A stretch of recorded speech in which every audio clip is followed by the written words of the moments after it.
So it's funny you bring that up.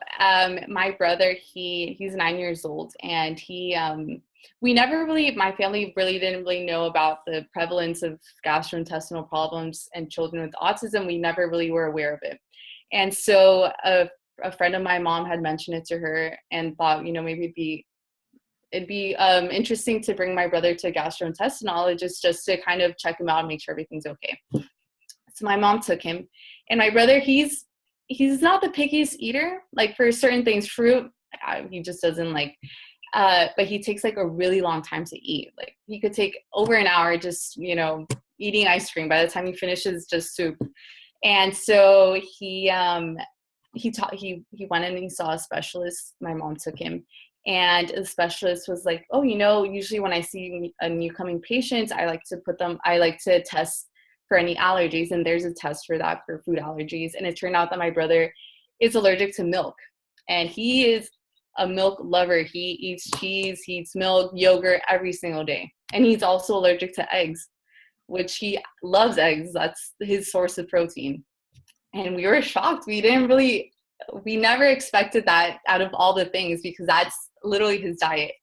And so it was gradual because as I said, my brother loves dairy. And so we kind of, started with like coconut milk. And it's been like a process. He didn't like almond milk, soy milk, but with coconut milk, we've kind of had success with that. Cheese, still loves cheese. He eats it every once in a while, but we try to keep it at bay. And yogurt, we don't give it to him anymore.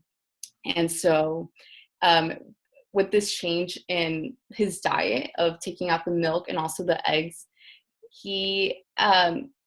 we've noticed that he's been like less silly, because he's very like, he likes to giggle a lot. And so, I mean, I don't want to like say like it's a direct correlation, but it could be, because around the time that we started taking away the food, and it takes a while for like that to like come out of your system, like the dairy and the egg protein that like he had been eating for so long.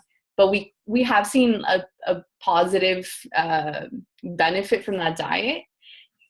I don't know exactly if it's from that diet, but I mean, it kind of happened around the same time. And also he has a problem with yeast.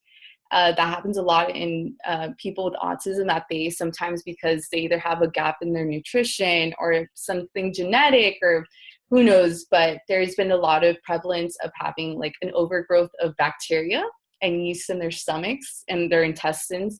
And so my brother turned out that he also has an overgrowth of yeast in his intestines. And it turns out that when you have too much yeast in your body, it's normal to have a certain amount of yeast in your body, but if you start to eat a lot of sugar, for example, or a lot of carbs, processed carbs, and those start to the yeast feeds on that. And so it just starts to grow and grow until it's an excessive amount. And so when you have too much yeast in your body, you start to become hyperactive and you start to feel like loopy, as some of the symptoms that, we've heard about and I've seen online. And so my brother, like I said, he was very silly. And so the specialist also recommended that he start taking like a certain type of medication so that it can lessen the yeast growth in his body. And again, at the same time that the diet change and also lessening the yeast with medication, he doesn't have any like silly outbursts anymore. He doesn't have those he doesn't laugh randomly, which is something that he would do a lot. Like he would sit by himself and just start laughing. And now he doesn't do that. We haven't seen that from him in months. And it wasn't easy. And the medication, it was hard for him to take. He didn't want to take it. It tasted weird. It smelled weird, but it's worked. And we're kind of just like keeping a close eye on it. We're working with our specialists. So yeah, but we've seen some positive changes when it comes to his diet change and also his medication for the bacteria yeast.